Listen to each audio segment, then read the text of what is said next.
여러분 안녕하세요. 셀프비잉TV입니다. 반갑습니다. 환영합니다. 구독, 좋아요, 알람 설정 부탁드립니다. 이번 영상은 새로운 날을 여는 열쇠 11가지 덫 가운데 버림받음의 덫에 관한 내용입니다. 다시 한번 말씀드립니다. 설명란에 제 카페 링크가 되어 있습니다. 그 링크에 들어가셔서 체크리스트하고를 보면서 들어보시기 바랍니다.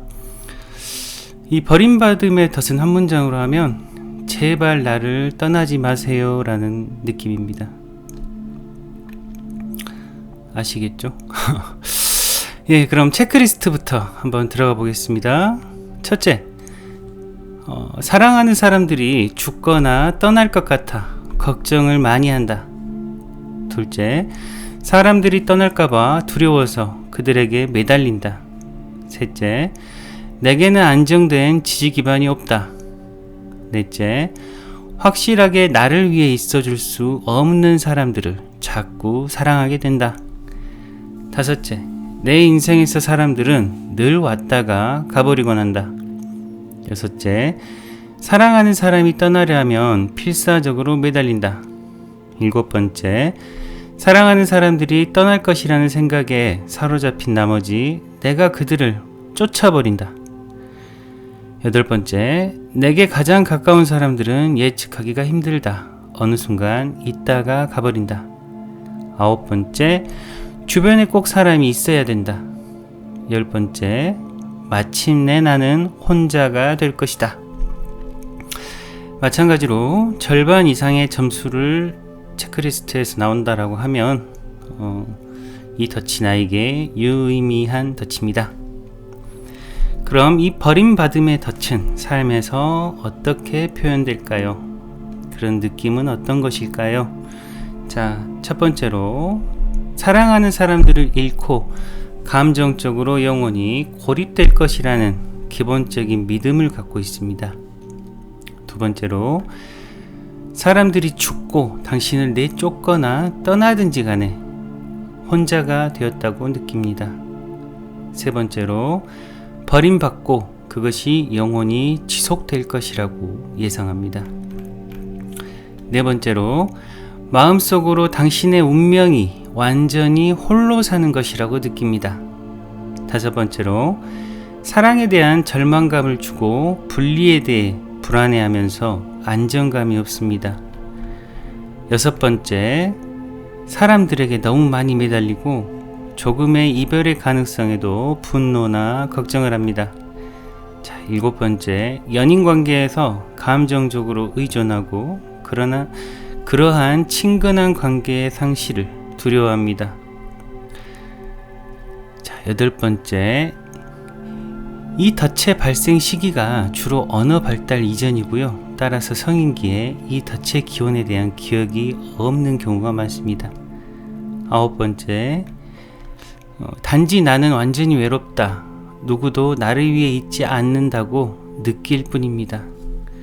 열 번째, 사랑하는 사람과의 이별은 아주 강력한 유발 인자이고요. 또 실제의 상실이나 이별과는 아무 연관이 없다 해도 관계나 소원해졌다고 느끼게 되면 이 덫이 발동됩니다. 그렇다면 이 버림받음은 어떻게 순환을 유지할까요? 어떻게 계속 돌아갈까요? 예, 죄송합니다. 버림받음의 순환이라는 내용인데요. 첫째는 덫이 유발되면 이별이 충분히 길게 지속됨으로써 그 경험은 부정적 감정, 즉 공포나 슬픔, 화 등의 순환을 통해서 진행합니다. 잃어버릴까 두려운 공포, 잃고 나서의 슬픔, 그리고 대상에 대한 화가 계속 사이클로 돌아갑니다. 두 번째로는 혼자 남겨진 아이와 같이 공황공포를 느끼게 돼요. 이 버림받음은 두 가지 유형이 있습니다. 첫째는 의존에 기초한 버림받음, 두 번째는 불안정이나 상실에 기초한 버림받음. 자, 첫 번째, 의존에 기초한 버림받음은 의존하고 버림받음은 공존합니다. 즉 자신을 인도할 강한 사람을 필요로 하고요. 하지만 버림받음을 갖고 있다고 의존을 꼭 갖지는 않습니다. 이런 의존에 기초한 버림받음을 갖고 있는 사람은 중요한 사람이 떠날 때를 대비해서 많은 데이터들을 대기시켜놔요. 인도자는 곧 바뀐다는 그런 불안정, 상실의 이런 느낌이 있죠. 예. 그래서 항상 데이터가 대기하고 있습니다. 그리고 이제 불안정이나 상실에 기초한 버림받음은요, 가장 친밀한 사람이나 어릴 적 불안정한 감정적 연결에서 기인합니다. 이는 감정적 연결을 경험한 후에 잃는 경험인데요. 연결을 상실할 때 당신이 아무것도 없는 존재가 됩니다. 하지만 이 불안정과 상실은 일단 관계가 있은 후에 상실이 일어나기 때문에 이제 이런 경우에는 상당한 시간 동안 혼자 있을 수도 있어요. 왜냐하면 이미 외로움을 직면해 봤기 때문에, 성인이 되어서도요. 근데 이 문제는 황폐화가 돼가는 상실의 과정입니다. 자, 그럼 이 버림받음의 덫의 기원, 즉 뿌리는 무엇일까요? 이 덫은 좀 환경적인 요인이나 어떤 유전적 요인도 있어요. 그래서 환경적 요인은 학대나 중독이나 이혼을 겪게 되는 거고, 이 생물학적 요인은 유전적인 건데, 이 생물학적 요인이 보울비의 분리의 3단계라는 곳에서 나옵니다.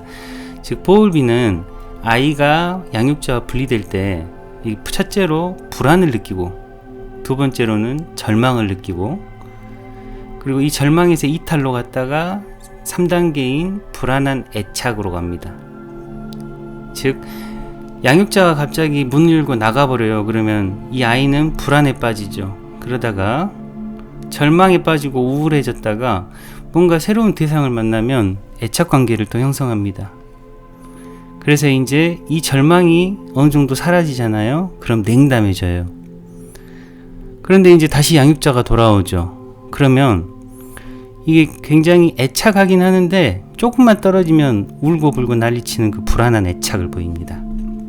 이게 보울비의 분리의 3단계인데, 이 분리의 3단계가 이 버림받음의 덫에서도 비슷하게 나타난다고 해가지고 소개해드린 거고, 이 덫의 기원에 보면 유모에 의해서 키워졌거나 기관에서 자랐거나 어렸을 때 기숙학교에 보내졌을 가능성이 많습니다. 즉 이렇게 양육자하고 떨어져서 생활하는 시간이 있었다는 거죠. 자, 네 번째는 양육자가 굉장히 불안정해요. 그러니까 일반적으로 이 양육자가 우울하고 화나 있고 취해 있거나 어떤 식으로든 아이하고 떨어져 있습니다. 자, 다섯 번째로 부모가 이혼을 했거나 너무 자주 싸워서 가족이 헤어지지 않을까 걱정합니다. 여섯 번째는 형제가 태어나거나 부모가 재혼을 해가지고 관심을 못 받았어요. 일곱 번째는 과도한 보호로 인해서 어릴 적 삶의 어려움에 대한 학습을 받지 못한 경우입니다. 이 정서적 박탈하고 유사한데, 정서적 박탈은 양육자하고 감정적인 연결이 끊어진 상태예요. 근데 이 버림받음의 덫은 연결이 존재했다가 이혼이나 별거나 잦은 재혼 등의 상태로 상실된 상태입니다. 그래서 이 버림받음의 덫에서 보면 양육자가 굉장히 부적절하고 예측할 수 없어요. 자, 이렇게 덫의 기원을 살펴봤고요. 다음으로 이제 버림받음하고 대인관계, 즉 친밀한 관계를 살펴볼게요. 주변 사람들과의 관계가 마치 롤러코스터 같아요. 가까워졌다가 갑자기 멀어졌다가 양극단이죠. 그러니까 관계의 상실에 대한 위기의식이 깔려있기 때문에 조용하거나 꾸준하진 못해요. 조금만 나한테 소홀하면 굉장히 분노합니다. 또한 대인관계에서 과도하게 매달려요. 이 양가적이고 또 친밀감을 가질 때는 상실에 대한 두려움을 또 동시에 갖고요. 멀어지거나 소원해지면 또 이별에 대한 걱정을 해요. 밑에 두려움이 깔려있는 거죠. 그러니까 이 대인관계 굉장히 불안합니다. 그 다음에 이제 배우자 자체의 위험 신호를 보시면 내가 만나는 사람이 기혼자거나 바람을 피워가지고 장기적인 약속을 못해요. 두 번째는 상대방이 나하고 함께 시간을 보내는데 지속적이지 못합니다. 세 번째는 상대방이 감정적으로 불안해가지고 알코올이나 약이나 우울증이나 혹은 직업이 없어요. 그래서 당신하고 감정적 지속적으로 연결돼 있을 수가 없습니다. 네 번째, 이 배우자가 혹은 내가 만나는 사람이 피터팬 같아요. 그래가지고 자유를 주장하고 막 정착을 원하지 않고 많은 애인을 갖고자 합니다. 근데 좋아한다는 게 문제죠. 다섯 번째는 배우자가 굉장히 양가적이에요. 자, 이렇게 다섯 가지 기원을 살펴봤는데 이 다섯 가지 기원 모두 다 좀 보시면은 양육자가 굉장히 양가적이었거나 또는 양육자가 무관심했거나 그렇습니다. 그리고 불안정했고요. 그것을 재현하든지 상대에서 비슷한 상대를 만나는 거예요. 자, 다음으로 이제 우리가 대인관계에서 버림받음의 덫이 나에게 감정적으로 어떻게 표출되는가. 첫째, 사람을 잃거나 너무 가까워서 상처받는 것이 두려워가지고 적절한 관계에서도 친밀해진 것을 피합니다. 두 번째는 배우자가 죽거나 잃을 가능성과 무엇을 해야 할지에 대해서 과도하게 걱정해요. 셋째는 상대방이 사소한 말이나 행동에 대해서 과잉 반응합니다. 그리고 그것들을 이별의 징후로 해석해요. 따라서 네 번째, 당연히 질투가 심하고 소유욕이 강합니다. 다섯 번째, 상대에게 너무 매달리게 되고요. 배우자를 지키는데 강박적이 됩니다. 여섯 번째는요, 며칠이라도 연인하고 떨어져 있을 수가 없어요. 일곱 번째는 상대가 당신과 늘 함께 있을 것이라는 확신이 없습니다. 그러니까 당연히 떨어질 수도 없고 강박증이 생기겠죠. 자, 다음으로 항상 두려움하고 걱정으로 그런 배우자한테 분노와 비난을 쏟습니다. 그리고 마지막으로 때로는 배우자에게 일부러 좀 허술하게 대해요. 좀 먼 것처럼 대하고 막 헤어지자고 말하는 걸로 해가지고 배우자를 벌하려고 합니다. 두렵기 때문에 그렇죠. 자, 이렇게 그 관계에서 버림받음의 덫이 나에게 어떻게 나타나는가를 살펴봤고요. 이제 마지막으로 이 버림받음의 덫을 어떻게 변화시킬 것인가. 첫째는 유년 시절에 이 덫이 유발됐던 어릴 적 나를 연상해 보시고 성인으로서 그 아이를 이해해 주십시오. 두 번째는 버림받음의 느낌이 생길 때마다 어떤 느낌인지 알아채는 모니터링을 하세요. 세 번째는 과거 관계를 통해서 재발하는 양상을 명백히 하십시오. 네 번째는 공감대를 형성했더라도 약속을 안 지킨다거나 혹은 막 극단을 왔다 갔다 하는, 어떨 때는 막 미친 듯이 막 좋아하고 막 비싼 선물을 했다가 어떨 때는 연락도 안 받고 이런 양가적인 연인 관계는 피하십시오. 다섯 번째는 안정되고 약속을 지키는 배우자를 찾으면 그를 믿으십시오. 담배 관계 좋습니다. 자, 여섯 번째는 매달리거나 질투하지 말고 건강한 관계에 정상적인 이별에 대해서는 과잉 반응하지 마십시오. 어차피 떠날 사람이라고 생각하시면 편해져요.